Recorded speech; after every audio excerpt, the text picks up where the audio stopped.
কিছুদিন আগেই রাঘবের স্ত্রী মায়া মৃত্যুবরণ করেছে। এখন রাঘব একেবারে একা হয়ে পড়েছে। এখন রাঘব শুধু নিজের ও তার মেয়ের খেয়াল রাখছে। ছায়া অনেক ভালো একটি স্কুলে লেখাপড়া করে। ছায়া অনেক ছোট হওয়ার কারণে রাঘব নিজেই সংসারের সকল কাজ করে। ঘরের সমস্ত কাজ সেরে তারপরে রাঘব দোকানে গিয়ে আলুর পরোটা তৈরি করে বিক্রি করত। ছায়ার ক্লাসে মায়া নামে একজন মেয়ে লেখাপড়া করত। তার বাবা ছিল অনেক বড় একটি বিজনেসম্যান। সে ছায়াকে সব সময় পেরেশান করত আর সব সময় তাকে নিয়ে হাসি ঠাট্টা করত, তাকে ছোট করত।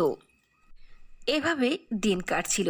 একদিন এই যে মায়া, সব সময় খেলাধুলা করো, একটু পড়ার দিকে মন দিও, বুঝেছো? সারাটা দিন খেলার মধ্যে মত্ত থাকো। ছাড়ার কাছ থেকে কিছু শিখো। দেখো ওর বাবা সারাটা দিন কত পরিশ্রম করে আলুর পরোটা তৈরি করে। সেই সামান্য টাকা দিয়ে কত কষ্ট করে ওকে খাওয়ায়, এর মধ্যে আবার ওর মা নেই। এরপরও ছায়ার রেজাল্ট কত ভালো, ওর থেকে কিছু শেখো। ঠিক আছে ম্যাম, এরপর থেকে আমি স্পোর্টসের জায়গায় লেখাপড়াতে মন বসাবো। টিচার মায়াকে এভাবে শাসাতে দেখে সকল স্টুডেন্টসরাই জোরে জোরে হাসতে লাগলো। এরপর টিচার সকল বাচ্চাকে চুপ করিয়ে সেখান থেকে চলে গেল। আজ এই পরোটাহালির কারণে সবার সামনে আমাকে অপমানিত হতে হলো। আমার কাছে সবকিছু আছে, এই জন্য আমার লেখাপড়ার কোনো দরকার নেই, কিন্তু এই পরোটাহালিকে আমি কখনোই ছাড়বো না। ওকে উচিত শিক্ষা দেব। পরের দিন যখন ছায়া স্কুলে যাচ্ছিল তখন রাস্তার মধ্যে মায়া কিছু বান্ধবীদের সঙ্গে করে ছায়াকে তার রাস্তা আটকে দাঁড়ালো। এরপর ছায়ার গায়ে গরুর গোবর ছিটকে মারলো। ছি ছি মায়া, তুমি এটা কি করলে? আমার গায়ে গোবর ছিটকে দিলে? আরে না না, গোবর দিলাম কোথায়? এগুলো তো চকলেট। তুই চেটে চেটে খা। এ কথা শুনে মায়ার বান্ধবীরা হেসে উঠল আর বলল, মায়া তো ঠিকই বলেছে ছায়া, তোমার জামা থেকে চকলেটের ক্রিমগুলো চেটে চেটে খাও। সব বাচ্চারা এই অবস্থায় ছায়াকে দেখে খুবই হাসতে আরম্ভ করলো।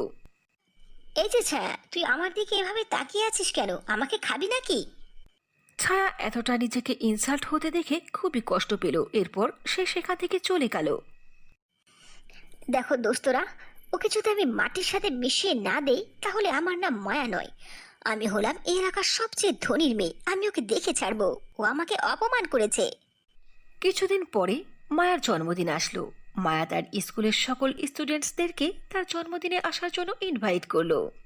সব শেষে ছায়ার দিকে তাকিয়ে বলল, প্রতি বছরের মতোই এইবারও আমার জন্মদিনে মামি পাপা অনেক বড় পার্টির আয়োজন করবে এবং অনেক বড় রেস্টুরেন্টে আমার পার্টি অ্যাটেন্ড করবে। সবাই আমার এই কার্ডে দেওয়া ঠিকানা অনুযায়ী চলে আসবে, ওকে? আর এই যে ছায়া পরোটাওয়ালি, তুমিও আসবে। তোমার লাইফে কখনো তো এরকম বড় পার্টি অ্যাটেন্ড করোনি। এই সুযোগে আমার পার্টিতে এসে দামি কেক খেয়ে যেও, ঠিক আছে? হ্যাপি বার্থডে টু ইউ মায়া।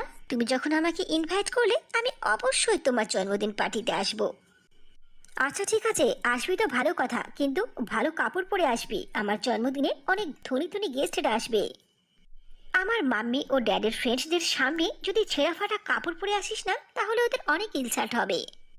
ছায়া ও মায়ার কথা হওয়ার পরে সবাই যে যার বাড়িতে চলে গেল। এরপর যখন সন্ধ্যা হলো সবাই মায়ার অ্যাড্রেসের ওপর দেওয়ার ঠিকানা অনুযায়ী চলে আসলো।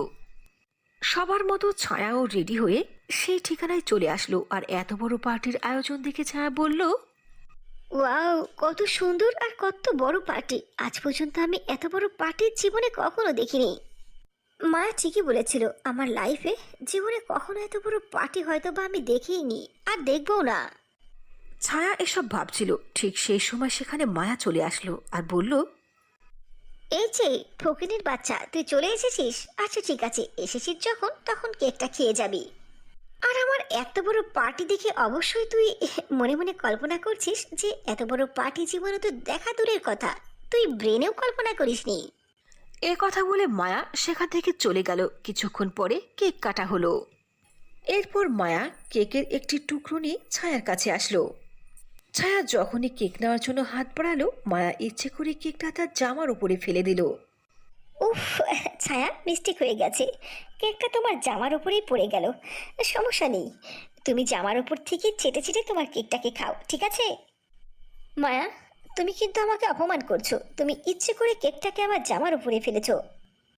তোমার জন্মদিনে ডেকে এনে আমাকে এভাবে অপমান কেন করছো? এই যে ফকিনীর বাচ্চা, কি করে ভাবছো যে আমার জন্মদিনে ডেকে এনে তোমাকে এত দামি কেক খাওয়াবো? তোমার জন্মদিনে কি আমাদেরকে কখনো একটি চকলেটও খাইয়েছো? মায়া, তুমি ধনী বলে আমাকে যা তা বলতে পারো না। দেখবে, আমি আমার জন্মদিনে তোমাদেরকে ইনভাইট করব, শুধু তোমাকে নয়, তোমাদেরকে নয়, তোমাদের মা বাবাকে সহ। আর অনেক বড় কেক কেটে জন্মদিন সেলিব্রেট করে তোমাদের দেখিয়ে দেব তোমার মতো ফকিনীর বাচ্চা কত জন্মদিন পালন করতে পারে তা আমার জানা আছে। যদি মুরাদ থাকতো তাহলে এর আগে একদিন না একদিন হলেও দাওয়াত পেতাম। তোদের মতো ফকিনীর বাচ্চারা শুধু মুখে জোর করে, যা এখান থেকে বলছি। মায়ার এরূপ কথা শুনে ছায়া অনেক কষ্ট পেল। সে কান্না করতে করতে মুখ গোমড়া করে বাড়ি চলে আসলো। মায়ার মন খারাপ দেখে তার বাবা রাঘব তাকে বলল, ছায়া, মামুনি, তোমার মন খারাপ কেন? কি হয়েছে? কেউ কিছু বলেছে? বাবা, আমাদের ক্লাসের মায়া আছে না, ওর বার্থডে পার্টিতে গিয়েছিলাম। আমার জন্মদিন তুমি একবারও পালন করোনি। আমার জন্মদিনে কেক কাটা হয় না, এ নিয়ে ওরা আমাকে অনেক কথা শুনিয়েছে, অনেক হাসি ঠাট্টা করেছে।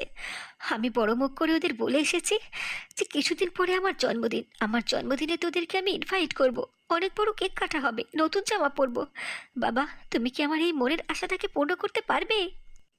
মামুনি, এইটুকু বিষয়? তুমি মন খারাপ করো না।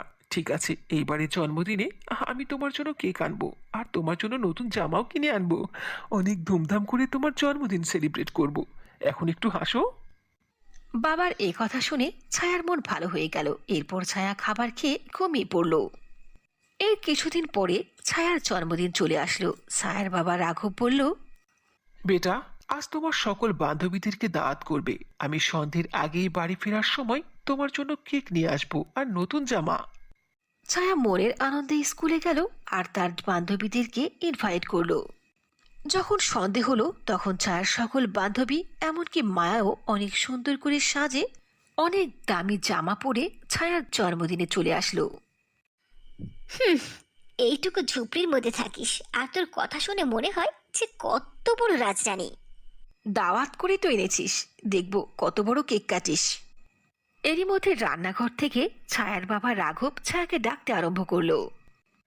ছায়া, এদিকে এসো মামুনি, রান্নাঘর থেকে তোমার কেকটা নিয়ে যাও। ছায়া রান্নাঘরে গিয়ে দেখলো অনেক ছোট কেক। ছোট কেক দেখে ছায়ার মন খারাপ হয়ে গেল। আমি মায়ের কাছে কতটা বড় মুখ করে বলেছি অনেক বড় কেক কাটা হবে, আর এইটুকু কেক, এই কেক যদি আমি সবার সামনে নিয়ে যাই তাহলে মায়া তো আমাকে অনেক কথা শোনাবে। ছায়া এটা ভাবতে না ভাবতেই উপর থেকে একটি আলো প্রকট হলো।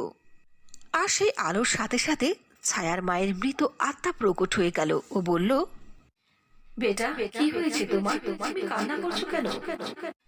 এরপর ছায়া তার মায়ের কাছে সব কথা খুলে বলল। মা, সবই তো শুনলে, বলো আমি কান্না করব না তো কি করব, হাসবো? আর এতদিন পরে তোমাকে দেখে আমি অনেক খুশি হয়েছি। এসো মা, তুমি তুমি আমার বুকে এসো। বেটা, মন খারাপ করো না। এ কথা বলে ছায়ার মায়ের মৃত আত্মা ছায়াকে জড়িয়ে ধরলো আর অনেক দোয়া দিল। আর একটি চটকি বাজিয়ে ছায়াকে অনেক বড় একটি কেক দিল। আর সেখানে থাকা আলুর পরোটা অনেকগুলো পিৎজাতে পরিণত হলো। ছায়া সেই অনেক বড় কেক আর পিৎজাগুলো নিয়ে তার সকল বান্ধবীদের সামনে গেল। ছায়ার হাতে এত বড় কেক আর অনেকগুলো পিৎজা দেখে মায়া সহ সকল বান্ধবীরাই খুবই আশ্চর্য হয়ে গেল।